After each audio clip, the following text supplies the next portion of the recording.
Hi, I'm Destini, and I'd like to tell you all about how my ex-boyfriend conspired against me. If he had gotten things to go his way, I wouldn't even be here telling you this story. Let me tell you a bit about Tyrone so you can better understand what happened to me. So, we are both high schoolers, and I immediately took a liking for him when we first met. He asked me out soon after, and I, of course, said yes. We were the cutest couple at school, and everyone wanted to be just like us. He was so hot and charming and took me out on amazing dates. Everything was going great. We had been dating for a bit more than a year. Actually, we had even celebrated our anniversary. Everything was perfect. Or so I thought. One of my friends told me she wanted to speak to me about something, and it was bad news. I was really worried and asked her what was the matter. That was when I discovered that it wasn't something that was happening to her, but rather something that she knew about Tyrone. She let me know that he was cheating on me, and I was so shocked. At first, I refused to believe her. I was so frustrated with her and tried to deny my boyfriend would ever do something like that. He was in love with me, and he'd never cheat on me. I called her a liar and told her to leave my home. But my friend knew that I would react that way, and she had proof. She had taken a few pictures of Tyrone kissing another girl. Worse still, the woman was one of my rivals at school. I couldn't believe my eyes. I was so mad and immediately apologized to my friend. She told me it was all right. It was only natural I wanted to believe my boyfriend was a good guy. She didn't know if she should tell me about it, but it was too messed up to stay quiet about it. I cried all night long, and she stayed by my side. We talked for hours, but my heart was completely broken. There was nothing my friend could do to make me feel better.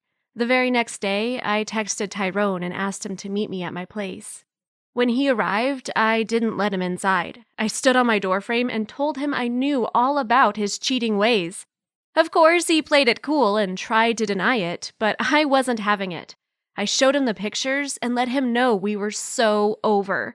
He was mad at me and told me that I would regret it. He left, stomping his feet all the way to his car. The next few weeks were really rough for me. Tyrone never once apologized, and he didn't act sorry at all. Instead, he seemed to be enjoying his new life as a single guy. He was flirting with all the girls in our class and rubbing the fact that he didn't care in my face. I cried myself to sleep almost every single night. All my friends supported me, and they refused to speak to him. Still, there were many other girls that went out on dates with him as if he wasn't the biggest jerk in the world. He was clearly having so much fun without me, and it really hurt. They say time heals every wound, though, and this happened to be true. Little by little, I began feeling better. It was hard, but I eventually got over my cheating ex-boyfriend. Finally, about 3 or 4 months after the breakup, my friends convinced me to go to a party. I needed to unwind and put myself back in the market. They told me it was a really cool pool party and that everyone would be there.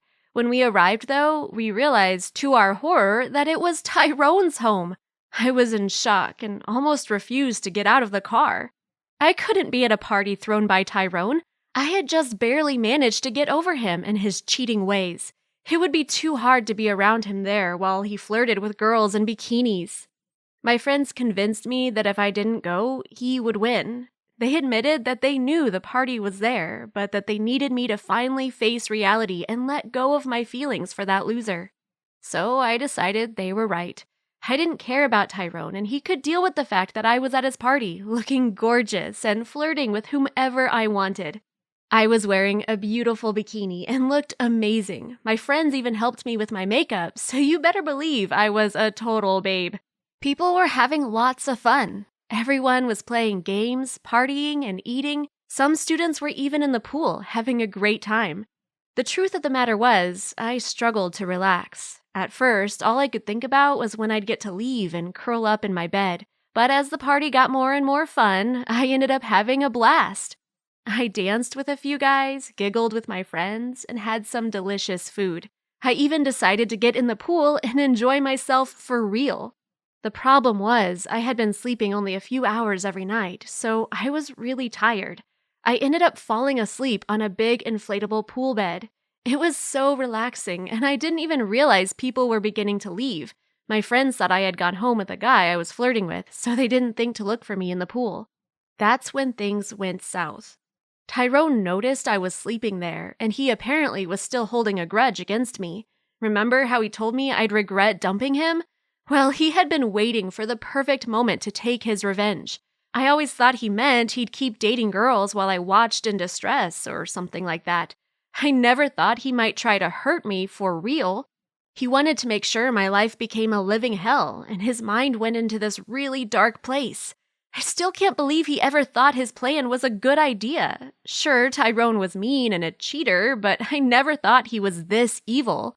His parents were really wealthy, so his entire house was super luxurious. The home was a mini mansion, and the pool had a retractable top that slid over it. This helped prevent things from getting in when it wasn't being used. Sure, they had someone who took care of the pool, but this was far easier, especially when they weren't at home. He watched me sleeping there and then just turned on the mechanism that made the top slide over the pool. You must think that his decision was totally insane, and it truly was. He didn't even hesitate. How do I know this? Because he didn't just leave me there for a minute or even an hour just to mess with me. No, he left me there to get rid of me permanently. Yes, I was serious when I said he had tried to make me leave this world for good by trapping me underwater until I couldn't handle it any longer. By the time I woke up, it was already too late to get out. The top was already over the pool, and I was thrown into the water rather violently. I swam up and then tried to reach the part of the pool with the lowest depth. There I could stand up instead of having to swim to keep my head above the water. There were only a few inches between the water and the top, and that was the only place I had to keep my head above the liquid. I completely panicked, truth be told, and began screaming in horror. I think that Tyrone could hear me, though I don't have any proof of this. In my opinion, it was impossible not to notice my shrieks of fear from the living room. He never came to help me, even when the hours slipped by. I screamed so much that my throat began to ache, and it became hard to speak. I had been in there for hours, but no one was listening to my pleas to be saved. It was a terrible situation to find myself in, and I honestly didn't know how to escape my makeshift prison. 90% of my body was trapped underwater, with only my head above it. I felt so claustrophobic and truly thought I'd end up losing my battle to stay alive. I knew that soon I'd run out of oxygen or energy. One way or another, that would be my end. There was no way I could remain standing up indefinitely. I would eventually fall asleep from exhaustion or faint, and then I'd drown. Again, I tried to scream, but I was so hoarse that almost no sound came out. I couldn't comprehend why Tyrone would do something like this. He was the one who cheated on me, and he was enjoying being single. Apparently, he's one of those guys who simply cannot deal with rejection, even when he deserved to be dumped. I don't know how many hours or days I had been trapped in there when I finally felt like I couldn't keep myself afloat for another minute. That was when I heard a miraculous sound. The top was actually beginning to retreat. By that moment, I couldn't even speak. I was so hoarse that even whispering was impossible. I looked up and saw 2 police officers, as well as my best friends, my mom and dad, and a couple of paramedics. They pulled me out and took me to an ambulance. There, the doctors examined me and they began treating my symptoms. I was apparently suffering from hypothermia and had several complications related to the hell I had just been put through. My friends were so worried, but the doctors recommended they give me some time. My mom came with me in the ambulance, and Dad followed us in our car. Soon we arrived at the hospital, and they continued treating me. I ended up staying there for over a week. When the doctor told her I was strong enough to handle the news, she told me how my friends had been looking all over for me. They ended up suspecting Tyrone and told my parents about it. They called the police, but it took some time to convince them that my ex was capable of doing something nasty to me. When they found me in there, no one could believe Tyrone had taken his revenge to such lengths. He was immediately apprehended and his parents were horrified. It's been a few weeks since the attack, and I still visit a shrink 3 times a week. I'm recovering from severe PTSD and struggle to leave my house. The judge handling my case has decided that Tyrone should be tried as an adult. Even his parents have come over to apologize. I don't think anyone is supporting him after what he did to me. It was a horrible experience, but I survived it and I am determined to move on with my life. Thank you for watching. Have you ever dealt with a vengeful ex-partner? Tell us about it in the comments. Don't forget to subscribe and check out other videos on the channel.